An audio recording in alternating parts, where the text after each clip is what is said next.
Americans spend over $50 billion every year at sit-down pizza restaurants.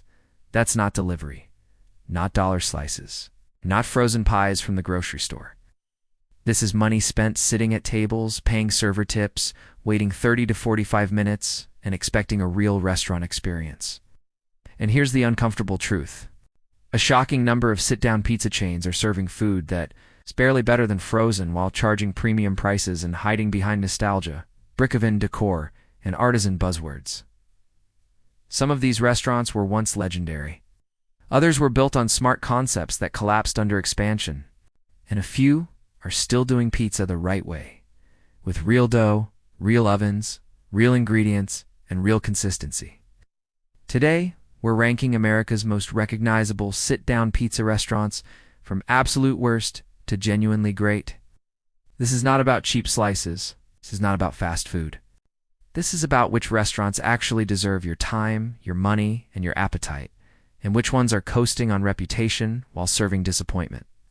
Let's start at the bottom, where the hype completely falls apart. Number 1. Bertucci's. At the very bottom of this ranking sits Bertucci, a restaurant that perfectly represents how far a once great pizza brand can fall when reputation replaces standards. Bertucci's wasn't always bad. Founded in the early 1980s, it built its name on real brick ovens, hand-stretched dough, and simple, honest Italian-American cooking. For years, it was the kind of place families celebrated birthdays, graduations, and anniversaries. The rolls alone were legendary. Then came expansion. Then came ownership changes. Then came cost-cutting. Today, most Bertucci's locations feel like a theme park version of the restaurant they used to be. The brick ovens are often decorative. Many kitchens quietly switch to conventional ovens while still advertising. Brick oven pizza. Dough quality has dropped dramatically, producing crusts that are soggy in the center and stiff at the edges.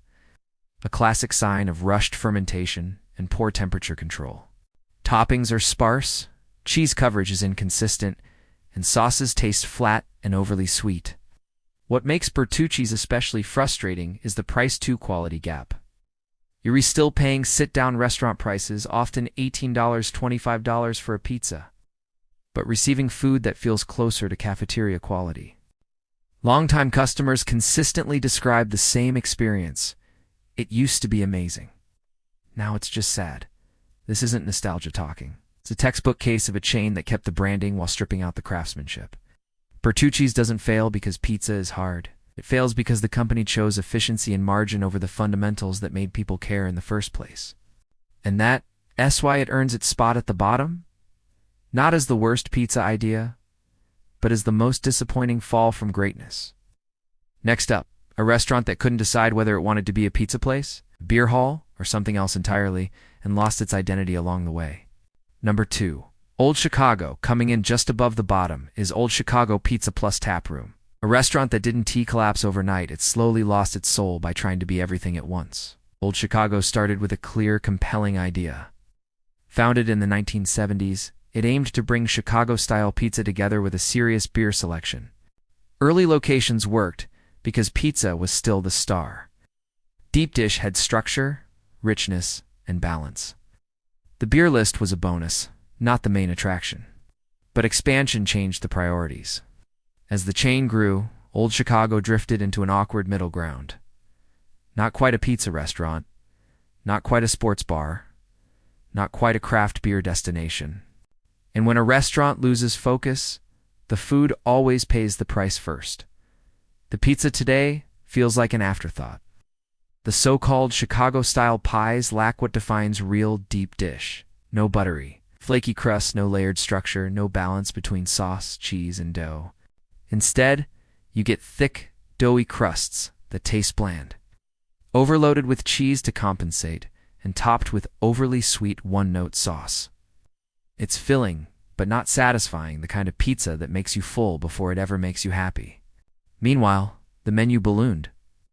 Burgers, wings, appetizers, endless beer options, all competing for kitchen attention. When everything is important, nothing is excellent. Execution suffers, consistency disappears, and pizzas come out rushed or unevenly cooked, depending on the location. Customer reviews tell the same story across states: too much cheese, no flavor, heavy and bland. Feels like bar food pretending to be pizza at sit-down prices. That's a problem. Chicago isn't terrible in the sense of being inedible. It's worse than that. It's forgettable. In a category as competitive as pizza, forgettable is fatal. This chapter earns its ranking because Old Chicago shows what happens when a brand chases trends instead of protecting its core. Pizza became just another menu item, and once that happened, the restaurant lost the very reason people came in the first place. Up next, a famous Chicago name that tourists love and locals quietly avoid. Number 3. Geno's East. Few names carry as much weight in deep dish lore as Geno's East. Founded in the 1960s, this restaurant helped define Chicago deep dish pizza at its peak: rich, buttery crusts, balanced layers, and a sauce that actually tasted like tomatoes instead of sugar. For a long time, Geno's East deserved its reputation. But today, that reputation does most of the work the pizza no longer does. The shift didn't happen all at once. As the brand expanded and ownership changed, priorities moved away from precision and toward volume and visibility. Locations leaned harder into the experience: the graffiti-covered walls, the iconic branding, the Chicago legacy, while quietly letting food standards slip. The modern Geno's East pizza is heavy without being refined. The crust is thick, but no longer flaky or buttery. Instead, it's dense and bready, often under-seasoned. The sauce tastes canned and overly sweet, lacking the brightness and acidity that once balanced the richness of deep dish. Cheese quantities remain generous, but generosity without balance just creates heaviness. What you end up with is pizza that feels like a novelty meal, not something you'd crave again. And locals have noticed. Chicago residents increasingly describe Geno's East as pizza for tourists. A place you take out-of-towners who want the idea of Chicago deep dish, not the best version of it. Long waits, premium prices, and inconsistent execution turn what should be a memorable meal into a checkbox experience. At $22, $30 per pizza, expectations are high, and Geno's East simply doesn't meet them anymore. This chapter earns its ranking not because Geno's East is awful, but because it coasts on history. The name still opens wallets, but the food no longer justifies the loyalty. When a restaurant becomes more famous than good, decline is inevitable. Next up, a chain built for speed and customization, where quality depends entirely on which location you walk into. Number 4, Mod Pizza. On paper, Mod Pizza should be a modern success story. Build your own pizzas, unlimited toppings, fast ovens, and a flat price. When Mod is executed correctly, it can deliver a decent, quick meal that feels customizable and fresh. The problem is simple. Mod Pizza is wildly inconsistent. One location can serve a crisp, properly baked crust with balanced toppings, while another delivers a soggy, undercooked mess that collapses under its own weight. That inconsistency isn't accidental. The entire model prioritizes speed and throughput over technique, and pizza is unforgiving when corners are cut. The crust is the biggest gamble. Sometimes it comes out thin and crisp. Other times, it's pale, floppy, and underbaked.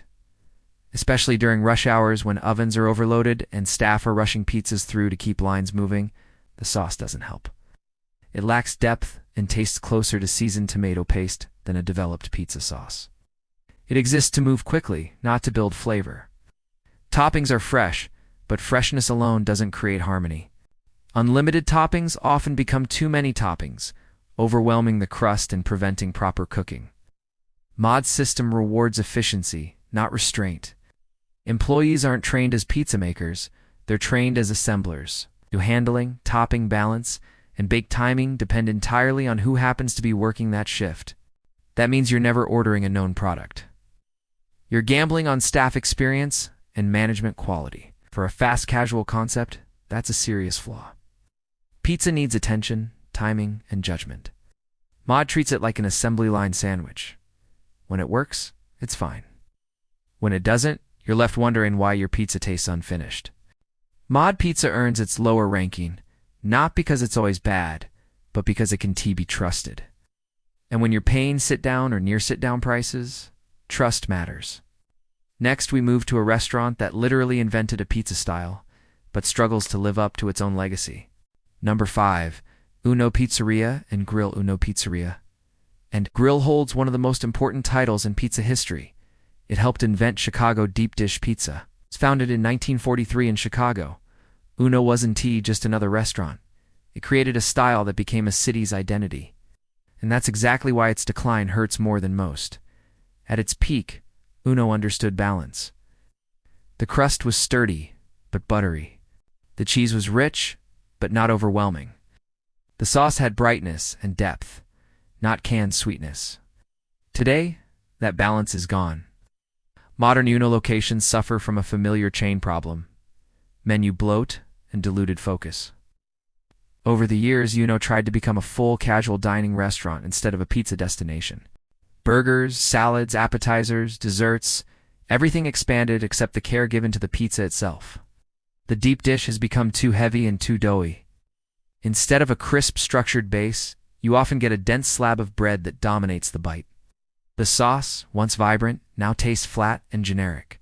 Cheese ratios vary wildly by location, sometimes turning the pizza into an oily brick rather than a cohesive dish. Consistency is the biggest issue. Some locations still deliver a respectable deep dish that hints at O's legacy. Others serve pizzas that feel rushed, overbaked on the outside and undercooked in the center, the cardinal sin of deep dish. When a pizza takes 40+ minutes to bake, expectations are high. Uno frequently doesn't meet them. Customer reviews reflect this split personality.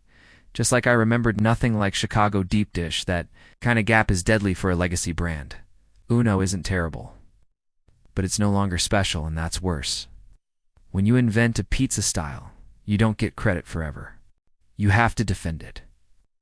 Uno now trades more on nostalgia than execution, charging premium prices for a product that no longer feels definitive. This chapter places Uno in the middle tier, not the worst, but far from what it should be. Next, we move to a Chicago chain that can be great, but only if you're lucky. Number 6. Rosati's Pizza. Rosati's Pizza. Started the right way, and that's what makes its inconsistency so frustrating. Founded in 1964 in Mount Prospect, Illinois, Rosati's was built on authentic family recipes brought over from Italy. For years, it represented true Chicago-style thin crust, hand-rolled dough, its well-seasoned sauce, balanced cheese, and a crisp butternut cracker texture that locals swear by. When Rosati's is done right, it's excellent. The problem is simple and deadly: franchising. As Rosati's expanded to more than 150 locations, control over ingredients, dough handling, oven calibration, and prep standards slipped out of the company's hands. Each franchise owner gained flexibility, and that flexibility destroyed consistency. Here's what that means for customers. One location delivers perfectly crisp, flavorful thin crust that rivals the best Chicago pizza. Another location serves thick, doughy slabs or brittle cracker-like pizza with bland sauce and greasy cheese. Same brand, same logo, completely different experience. That's unacceptable for a sit-down restaurant charging real money. Rosati's thin crust is unforgiving. It requires precise dough hydration, proper resting time, and careful baking. When corners are cut, frozen dough, rushed fermentation. Cheaper cheese, the pizza collapses into mediocrity instantly. Customer reviews show the chaos. Best pizza I've ever had, never again. Overpriced and terrible, both can be true, depending entirely on which location you walk into. That makes Rosati's a gamble, and gambling doesn't belong in sit-down dining. If you have to research which franchise is the good one, the brand has already failed. Rosati's isn't bad pizza. It's unreliable pizza, and unreliability kills trust. This chapter lands Rosati's squarely in the middle, capable of greatness. Frequently disappointing, and completely dependent on local ownership. Next, we move to a chain that once redefined pizza creativity and now struggles to justify its price. Number 7. California Pizza Kitchen. California Pizza Kitchen once changed how America thought about pizza. When CPK launched in 1985, it wasn't trying to imitate Italy or Chicago. It did something radical for the time. It treated pizza like a chef-driven dish, not a tradition-bound formula. BBQ chicken pizza, Thai chicken pizza, unexpected sauces, fresh herbs. This was pizza for people who wanted something new. And for a while, it worked. The problem isn't the idea. It's what happened after success. As CPK expanded past 200 locations, corporate scaling diluted execution. The innovation slowed, the recipes were standardized for efficiency, and ingredient quality quietly slipped while prices kept climbing. Today, CPK suffers from a painful mismatch between price and payoff. Pizzas often land in the $16, $20 range, but the experience doesn't justify it. Crusts can be dry or bland. Sauces taste muted. Toppings that sound exciting on the menu frequently arrive tasting like disconnected parts rather than a cohesive pizza. The creativity is still there on paper, but not always on the plate. Another major issue is location inconsistency. Some restaurants still execute well with properly cooked crusts and balanced flavors. Others serve pizzas that feel rushed, under-seasoned, or oddly assembled. That inconsistency turns CPK into a risk, and risk is unacceptable at premium casual dining prices. CPK didn't fail because the concept was bad. It failed because it stopped evolving while charging more. What was once innovative now feels dated. What once felt upscale now feels overpriced. And when creativity becomes branding instead of execution, customers notice.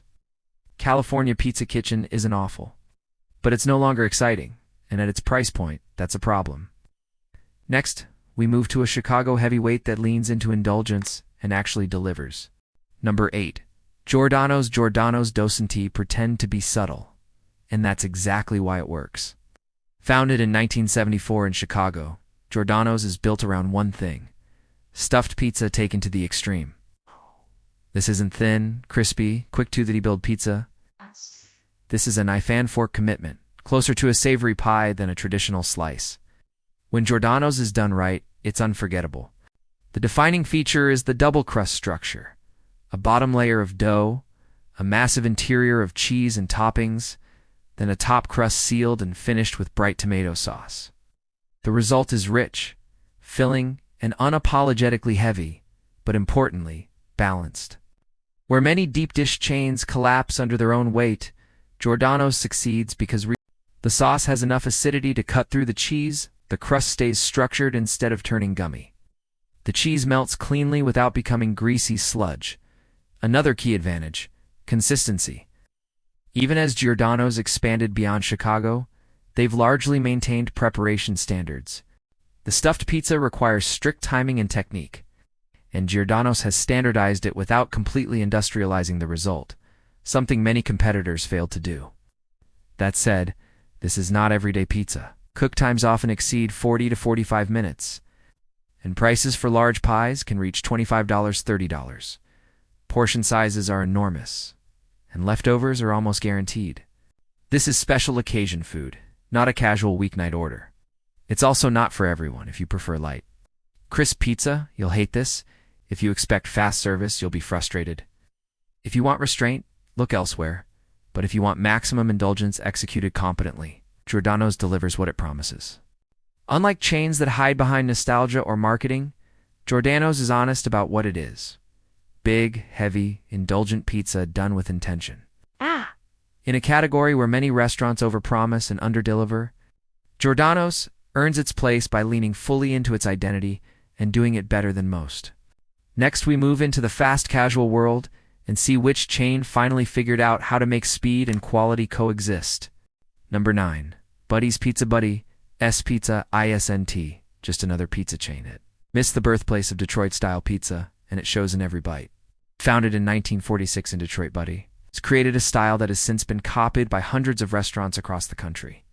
Square pies, thick airy crust, crispy caramelized cheese edges, and sauce layered on top instead of buried underneath. The difference is that Buddy still does it the original way, while most imitators miss the details that actually matter. What separates Buddy's from everyone chasing the Detroit-style trend is process discipline.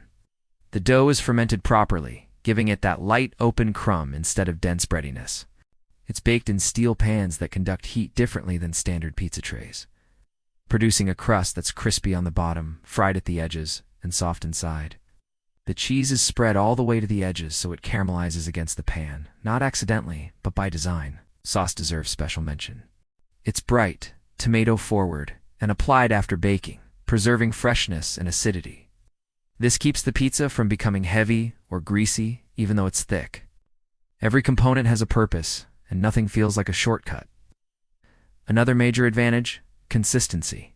Buddy's resisted reckless national expansion. With just over 20 locations, mostly concentrated in Michigan, quality control remains tight. You don't get great one time, terrible the next pizza here. Reviews are remarkably consistent across locations, which is rare in any chain, especially one serving a style that's easy to mess up. Pricing lands in the premium but fair range. You're paying more than fast casual pizza, but what you get feels intentional, crafted, and filling enough to justify the cost. Portions are generous, leftovers reheat well, and the structure actually holds. Most importantly, Buddy's doesn't chase trends, it is the trend. While other chains jumped on Detroit-style pizza decades late, Buddy's has been quietly perfecting it for nearly 80 years. That confidence shows in the food. No gimmicks, no marketing tricks, just execution. If you want to understand why Detroit-style pizza exploded in popularity and why most versions fall short, Buddy's is the reference point. This is how the style is supposed to taste. Next, we reach the top of the list, the one sit-down pizza chain that figured out how to scale without selling its soul. Number 10. Mellow Mushroom. Mellow Mushroom takes the top spot because it accomplished something most restaurant chains fail at completely: scaling without destroying quality. Founded in 1974 in Atlanta, Mellow Mushroom never tried to be fast, cheap, or generic. From the beginning, it positioned itself as an artisan pizza restaurant with personality and, more importantly, standards. Nearly 50 years later, those standards are still visible in the food. The foundation is the dough. Mellow Mushroom uses house-made hand-tossed dough, allowed to rest and develop flavor instead of being rushed through production.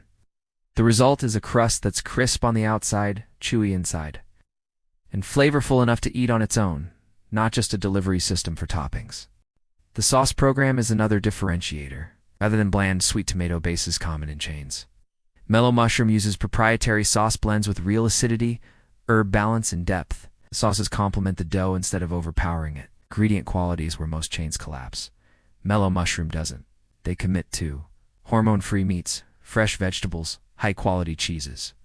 Specialty toppings that actually make sense together? Pizzas like Holy Shiitake, Mighty Meaty, and Cosmic Karma aren't gimmicks. They're thoughtfully built flavor profiles that work because the kitchen understands balance, not trends. Another key reason Mellow Mushroom wins: franchise control. Each location has its own personality, artwork, and vibe, but the pizza execution is tightly standardized. Dough handling, bake times, ingredient ratios, all enforced.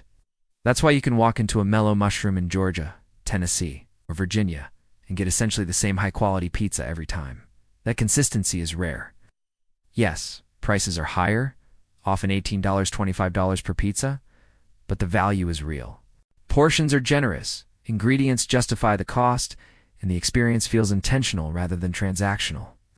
Mellow Mushroom proves something important. Chains don't ruin food, cost-cutting does. By refusing to chase the cheapest suppliers, the fastest ovens, or the most aggressive expansion, Mellow Mushroom preserved what matters: flavor, texture, and integrity. In a category full of fallen legends, confused concepts, and watered-down ideas, Mellow Mushroom stands alone as the sit-down pizza chain that still respects the craft. This is pizza made by a chain that actually remembers why people go out to eat in the first place. Number 11. Final verdict, after ranking America's sit-down pizza chains from worst to best. One truth becomes impossible to ignore. Pizza didn't get worse by accident. It was engineered that way. Most chains on the bottom of this list didn't start bad. They started with passion, regional identity, and real techniques. What killed them wasn't competition or changing tastes. It was cost-cutting, rapid expansion, and corporate decisions that traded flavor for efficiency. Brick ovens became decorations. Dough became frozen. Sauce became sweetened paste. Pizza turned into a logistics problem instead of food. The worst offenders all share the same DNA: too many menu items, inconsistent franchises, shortcuts in dough fermentation, cheaper cheese, faster ovens. The result is pizza that looks right but eats wrong: soggy, bland, heavy, or forgettable. The best chains prove the opposite. Restaurants like Mellow Mushroom, Buddy's Pizza, BJ's Restaurant, and Brewhouse, and Blaze Pizza succeed for one reason: they protect fundamentals. Dough matters.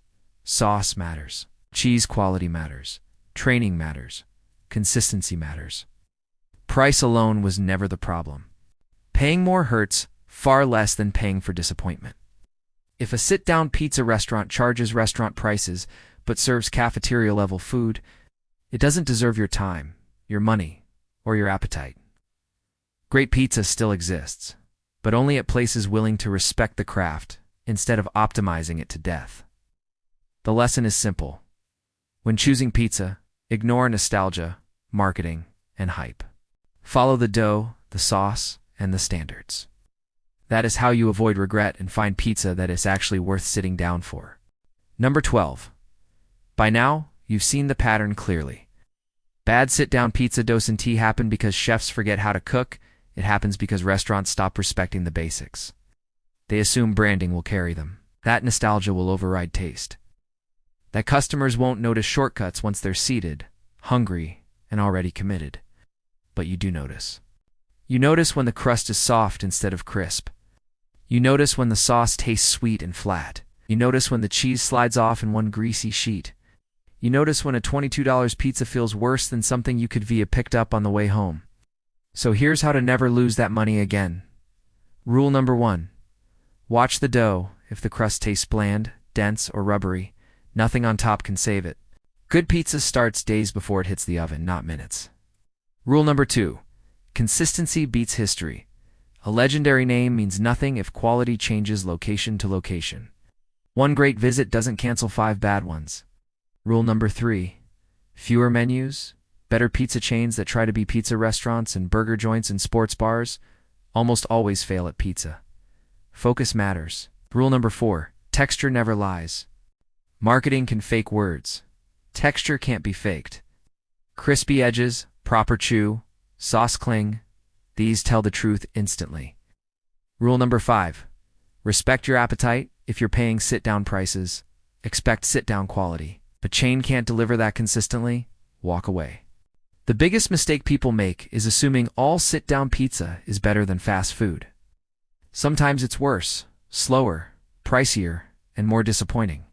Great pizza still exists. It just lives where shortcuts aren't allowed, where dough is treated like food instead of inventory, and where flavor matters more than expansion. Your time matters. Your money matters. And your pizza should actually be worth sitting down for. End of ranking. End of excuses. Sit-down pizza should feel like a reward, a night out, a shared table, a pie that justifies the wait, the price, and the expectation. But too many chains turned pizza into a branding exercise instead of a craft. They cut corners, expanded too fast, swapped technique for efficiency, and assumed customers wouldn't notice. They were wrong, because when pizza's bad, it's not subtle. Taste it immediately. You feel it halfway through the meal, and you regret it when the bill arrives. The best sit-down pizza restaurants all share the same DNA. Dough that's treated like food, not inventory. Ovens that are actually used properly, menus that focus instead of sprawl, consistency that respects your time and money, the worst ones. They live off reputation, nostalgia, and marketing language while serving pizzas that wouldn't survive without table service and mood lighting. Use this ranking as a filter. Walk away from hype. Reward the places doing it right. Because pizza doesn't need to be fancy, it just needs to be honest. And when a restaurant earns that honesty, that's when sit-down pizza becomes worth sitting down for. Until next time, eat smarter, choose better, and never let branding decide your dinner.